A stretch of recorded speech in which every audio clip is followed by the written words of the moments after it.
If I was your bodybuilding coach and you had to compete, I would not let you train abs heavy all year long. Actually, what I would do is I would make you train abs all year long. Absolutely. The reason is to keep maximum control on those muscles, but I would not allow you to progressively overload the abs in any way. So I would make you do technically more and more difficult abdominal movements and exercises. Okay.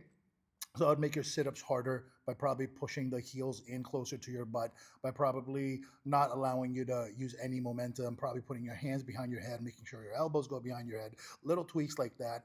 If we're doing, say, just plain old sit-ups on the floor, I would just not let you add any weight or require or need any weight. I probably would not even let you do more than, say, 15 to 20 reps ever. I would make them more technically difficult. I probably even control the momentum, probably even play with tempo, stuff like that. That's what you can do all year round. Now, if you do need more muscle mass on the abs, and some guys absolutely do, especially guys that are early on, in the first year to fifth year, they could need some muscle mass on the abs. Then yeah, we're going to do progressive overload training, maybe twice a year, maybe all year long, once only, and that's it. Because once you build up those abs, maintaining them is very easy. What you want to actually maintain when it comes to the core is control on the core.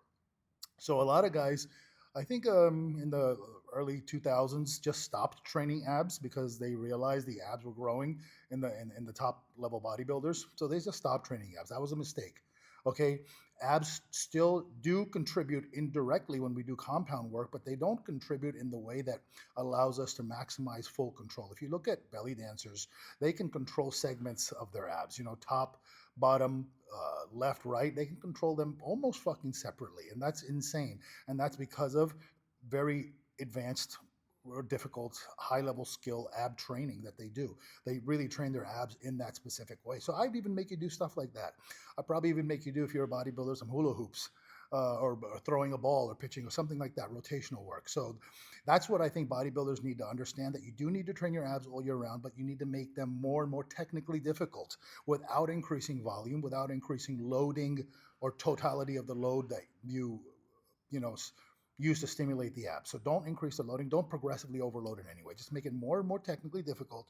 Enhance the fine motor control of each fucking fiber in that core, and you'll be fucking good to go, especially when you go on stage, especially if you're just walking around and you need to, get that posture right, pull that belly in and that chest up. So yeah, just don't overload the abs and they won't grow. And if you do need to grow them, then, one good cycle, 16 to 18 weeks of progressive overload usually does the trick.